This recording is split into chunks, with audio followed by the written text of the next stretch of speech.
Mari kita berdoa. Terpujilah nama-Mu Bapa di bumi dan di surga. Biarlah Engkau termuliakan di dalam hidup kami, di tengah-tengah orang yang mengasihi Engkau, dan juga di tengah-tengah orang yang belum mengenal Engkau. Ya Bapa, pada hari ini kami akan melakukan aktivitas dan kegiatan kami. Biarlah Tuhan, dengan mendengarkan firman-Mu ini, kami boleh semakin kuat.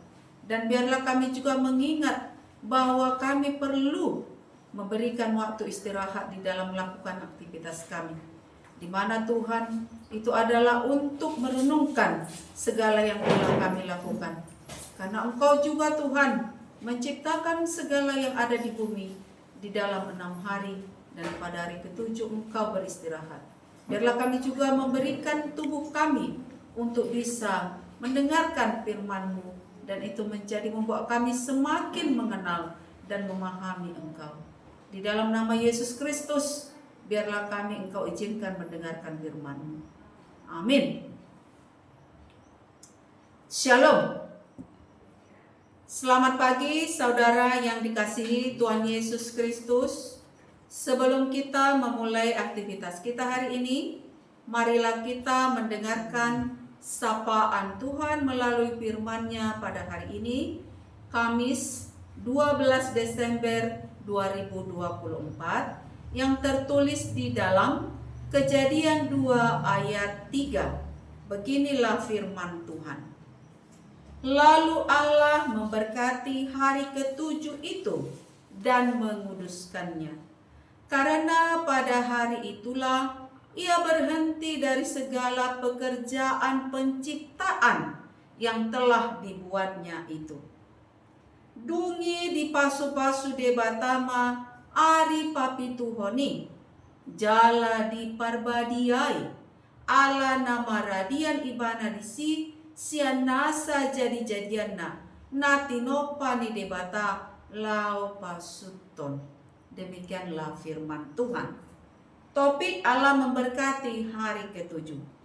Saudara yang terkasih di dalam nama Tuhan kita Yesus Kristus, setelah Allah menciptakan langit dan bumi, maka pada hari ke-7 Ia beristirahat dan memberkati hari ke-7.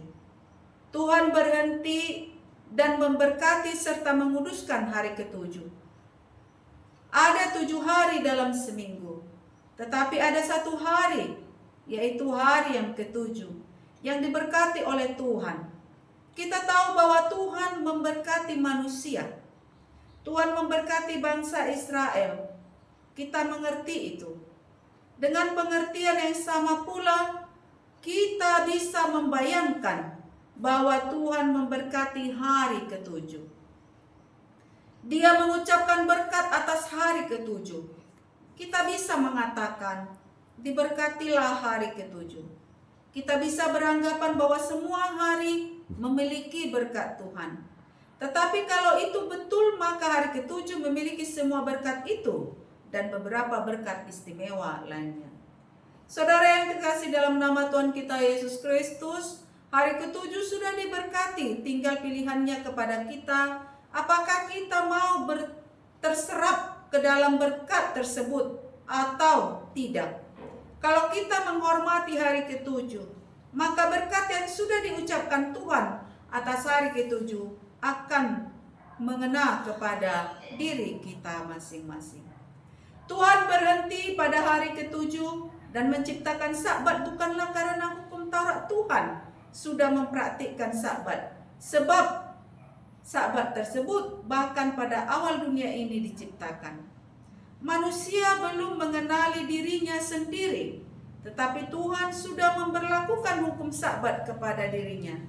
Hanya Tuhan yang tahu kenapa itu sangat penting baginya. Kita mungkin memahami 1 atau 2 hal mengenai itu.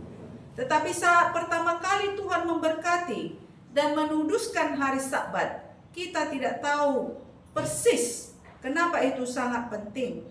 Tetapi jelas itu sangat penting karena kemudian Tuhan juga memberlakukan dan memasukkannya ke dalam 10 hukum Taurat. Saudara yang terkasih, Tuhan mempunyai banyak sekali aturan. Tapi saat dia mengambil 10 yang paling utama, dia memasukkan mengenai hari Sabat. Perjanjian baru membuktikan bahwa Yesus tidak pernah melanggar hukum Sabat. Yesus tidak pernah meniadakan Sabat hanya karena dia akan memberlakukan perjanjian baru. Orang-orang Farisi menduga Yesus telah melanggar hukum Sabat. Padahal yang terjadi adalah Yesus hanya melanggar pemahaman yang keliru dari orang-orang Farisi pada zamannya mengenai Sabat.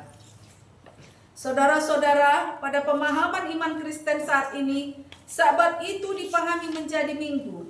Hal itu disebabkan Yesus telah mengalahkan kuasa, kematian, dan bangkit dari kubur. Karenanya, minggu dipahami hari kemenangan dan hari Tuhan.